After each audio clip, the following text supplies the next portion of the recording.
12절의 말씀을 보면 두려움 없이 자유롭게 하나님 앞에 나아간다라고 강조했습니다. 그러나 실제는 사도 바울은 자유롭게 움직일 수 없는 감옥에 갇혀 있는 상태입니다. 그럼에도 불구하고 자유롭다, 하나님께 언제든지 나아갈 수 있다라고 강조한 것은 사도 바울 때문이 아니라 하나님의 능력, 그 하나님이 어디에나 함께 하신다라고 하신 약속 때문입니다. 그러니까 우리만을 바라보면 하나님이 작아 보일 수 있지만 오히려 사도 바울은 역설적으로 이 고난이 오히려 영광이라고 강조합니다. 유대인들의 이 종말론적인 사상에 의하면 현재의 고난은 미래 하나님의 영광을 경험하기 위한 산고의 과정으로 그들은 알고 있었고, 또 당시 1세기의 이원론적인, 그냥 두 가지로 보는 거죠. 이원론적인 입장에서 보면 육체의 고난, 육체의 괴로움은 오히려 영적인 성숙이나 거룩함과 연결을 했어요.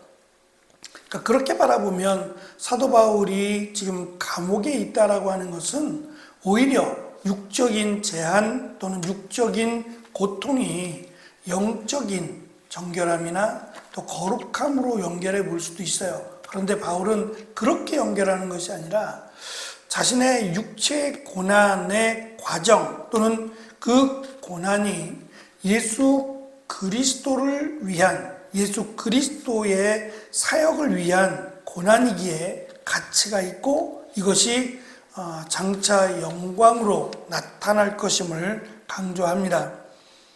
사도 바울이 이렇게 13절에서 고난이 영광이다라고 강조한 이유가 자신이 옥에 갇힌 사실로 인해서 성도들이 슬퍼하거나 낙심하지 않기를 원했기 때문입니다.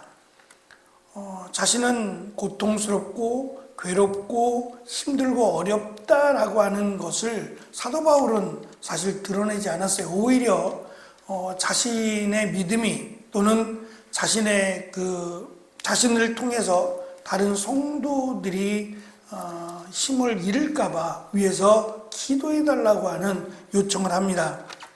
일반적으로 감옥에 갇히는 것은 수치스러운 일이지만 사도 바울의 경우 이방인들에게 구원을 여는 은혜의 통로가 되었기에 오히려 영광으로 생각한다라고 말하고 있습니다. 당시 로마인들, 사실 그들은 미개인이었습니다.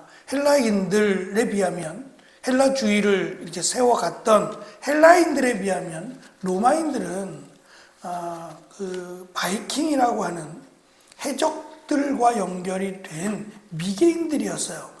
그러니까 로마인들이 사실은 그 인본주의나 이런 어떤 그 민족주의적인 부흥을 가져온 게 아니라 사실은 헬라인들 앞에 로마가 정복하기 전 그 헬라인들이 쌓아놓은 그 문화를 그냥 이어받은 거에 불과합니다. 그런데 그들에게 있어서 그들의 삶 자체가 사실은 전쟁이었는데 이 전쟁을 그들은 미화시키기 위해서 이 죽음이라고 하는 것을 영광으로 연결을 시켰습니다. 그래서 전쟁을 하다가 죽은 전사들의 기념비를 세워주고 또는 그 전사들의 가족을 보호해주고 그들에게 특혜를 주는 등 이 죽음, 그러니까 나라와 황제를 위한 죽음을 영광으로 포장을 했어요. 그래서 많은 이들이 목숨을 걸고 전쟁에 참여할 수 있도록 했고 또 실제로 전쟁에 참여해서 죽은 전사자들이나 또는 군인들이 마치 그 죽음을 두려워하지 않고 황제를 위한 죽음, 이것을 영광으로 여기게끔 그렇게 만들었습니다. 근데 사실은 영광으로 만든 것 뿐이지 영광이 될 수가 없어요. 황제 역시도 한낱 인간에 불과하고 또 그 황제가 우리를 영화롭게 만들 수 없어요. 물질적으로 또는 명예적인 면에서 보면 영광스럽게 만들 수는 있을지 모르겠어요. 비문을 세워주거나 뭐 동상을 세워줘서 상을 만들어서 그들의 죽음을 이렇게 많은 사람들에게 알려주는 뭐 그 정도일 뿐이지, 그가 앞으로 받게 될 그런 영광과는 전혀 연결이 될 수 없어요. 나쁘다는 것보다는 그것에 대한 한계입니다. 누구를 위해서 죽는다라고 했을 때 거기서 끝이지, 그 죽음이 그에게 어떤 큰 도움이 되거나 그의 죽음 이후의 삶에 어떠한 영향도 미치지 못한다는 거죠. 그러나 사도 바울의 경우는 자신의 모든 것을 버리고 주를 위해 살겠다라고 할 때에는 그 가치를 분명히 알았습니다. 주를 위해 죽는다는 그 가치가 장차 받게 될 예수 그리스도께서 다시 재림하실 때 우리가 받게 될 영광스러운 변화와 영생의 가치를 알았어요. 어리석은 자가 아니라 지혜로운 자였던 겁니다. 그러니까 그것을 목적으로 한다라기보다는 그것의 가치나 우리에게 허락하신 그 영광을 알고 믿었기에 사도 바울은 주를 위해 고난을 기뻐할 수 있었던 겁니다. 사도 바울은 빌립보서에서 자신의 옥중 상황이 복음 전파와 성도들의 위로로 이어졌음을 기뻐했고, 골로새서에서는 교회를 위한 그리스도의 남은 고난을 자신이 채우고 있다라고 선언했습니다. 이처럼 사도 바울은 복음을 전하다 겪는 고난을 오히려 자신이 사도로 부름받았다라고 하는 증거로 삼았습니다. 그래서 예수 그리스도를 믿음으로 감옥에 가거나 또는 매를 맞거나 함으로 생긴 이 흔적이라고 하는 상처들을 그는 마치 예수 그리스도를 믿는 믿음의 증거로 삼았어요. 보기 싫은, 보기 흉한 그 상처들을 오히려 영광스러운 상처로 그는 삼았다라고 고백합니다. 사도 바울은 현재의 고난은 비교할 수 없는 찬란한 미래의 영광으로 성도들을 인도한다라고 선포합니다. 그는 성도들이 자신의 고난 이면에 역사하시는 하나님의 비밀과 능력을 깨닫기를 원했습니다. 그래서 우리가 받게 될 미래의 영광이라고 하는 것은 명예나 칭찬을 넘어서서 예수 그리스도께서 재림하실 때 우리가 겪게 될 영광스러운 변화와 영생을 의미합니다. 문제는 이것이 우리가 이 땅에서 사실은 경험할 수 없는 것일 경우가 많아요. 당시 1세기는 예수님을 메시아, 예수님을 신으로 섬긴다는, 십자가에 달려 죽은 그 예수를 신으로 섬긴다는 것이 그들이 받아들일 수 없는 것이었어요. 그래서 이단처럼 여겨졌고 마치 사회를 혼란스럽게 만드는, 뭐 그렇다고 시위를 하거나 데모를 하지 않았음에도 불구하고 자신들이 섬기는 어떤 문화를 역행한다고 생각했어요. 그래서 오히려 그들을 핍박했고 그들이 믿지 못하도록 사회에서 쫓아내는 이러한 일들을 자행해 왔습니다. 근데 예수님을 믿음으로 오히려 고난을 당하고 사회로부터 배척을 당하고 어려움을 겪는 이런 현실 앞에서 이것을 기뻐할 수 있는 것은, 이것으로 인해서 오히려 감사할 수 있는 것은 믿음밖에 없어요. 믿음이 없다면 오히려 그래서 사도 바울을 향해서 미쳤다고 말할 정도로 받아들이기 너무 어려워요. 아마 지금도 그럴지 모르겠습니다. 지금 정치적으로나 경제적으로 매우 혼란스럽습니다. 미국에서는 트럼프를 파면시켜야 된다. 우리나라의 영향인지는 모르겠지만 경제적인 공황을 가져온다라고 해서 트럼프를 파면하자라고 하는 그런 시위들이 벌어진다고 합니다. 결과가 어떻게 될지는 모르겠지만 굉장히 혼란스럽다는 얘기입니다. 어쩌면 역대 미국의 가장 어려운 시기를 겪게 될 수도 있고 이것이 일파만파로 퍼질 가능성이 있습니다. 그래서 우리나라도 우리나라를 비롯한 이 수출국들은 굉장히 어려운 시간을 지금 보내고 있다라고 말합니다.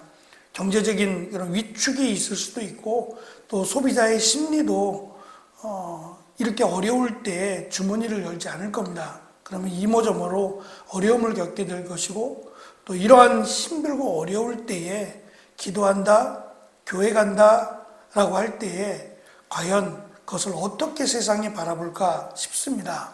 하지만 분명한 것은 시대를 막론하고 상황을 막론하고 하나님은 살아계시다는 거예요. 이 역사를 만드시고 주장하시는 그 하나님은 동일하신 하나님이시고 특별히 우리를 구원하기 위해 이 땅에 오시고 십자가에 달려 죽으시고 부활하신 그리고 다시 오마 약속하신 그 하나님의 은혜는 여전히 변하지 않는다는 겁니다.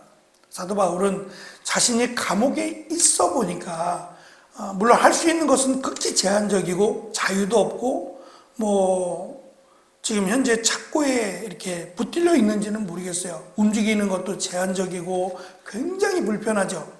어두운 그 지하 감옥에 이렇게 움직일 수조차 없고 먹는 것조차 마음대로 할 수 없는 그런 아주 열악한 환경 가운데 또 심지어는 여기서 죽게 될지도 모르는 그런 참혹한 광경 가운데서 오히려 바울은 더 믿음이 성장하는 것처럼 오히려 더 하나님의 은혜를 경험하는 것처럼 이런 고백들을 하고 있는 것은 믿음 때문입니다.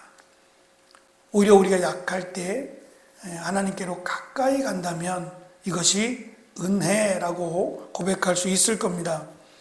사도 바울은 자신의 사도적 고난이 오히려 영광으로 인도하는 것뿐만 아니라 성도들을 영광으로 인도하는 주요 통로가 된다라고 강조합니다. 자신이 당하는 고난은 예수 그리스도의 메시아적 사역이 가져온 구원을 성도들에게 적용하는 통로가 된다라는 말입니다. 다시 말하면 사도 바울이 지금 감옥에 갇혀 있기 때문에 감옥에 들어가게 될 자들을 위로하고 그들을 격려하고 있다라고 보는 겁니다. 사도 바울은 옥중에서도 소망을 잃지 않고 오히려 성도들을 격려하고 미래의 영광을 바라보았습니다. 이처럼 우리가 삶의 고난과 어려움 속에서 낙심하지 말고 믿음으로 전진해야만 합니다. 현재의 고난은 장차 우리에게 나타날 영광과 비교할 수 없다라고 말합니다. 예수 그리스도 안에 우리를 향하신 하나님의 은혜가 특별히 우리에게 성령을 허락하셔서 성령이 내 안에 거하시고 또 우리가 그리스도 안에 있다면 하나님께서 그와 함께 해주시고 붙들어 주실 것을 우리에게 약속하셨기 때문입니다. 그래서 고난과 영광은 전혀 반대입니다. 극과 극인 상황인데 사도 바울은 예수 그리스도를 향한 이 고난이 앞으로 우리가 받게 될 비교할 수 없는 영광으로 연결을 시키고 있습니다. 그래서 우리가 고난 가운데 있을 때 오히려 그 고난이 하나님의 영광을 위해서 사용될 수 있도록 그리고 하나님께 나아가는 자들을 복되게 하시는 하나님의 은혜를 경험할 수 있는 그런 시간과 기회가 되어지기를 축원합니다. 기도하겠습니다.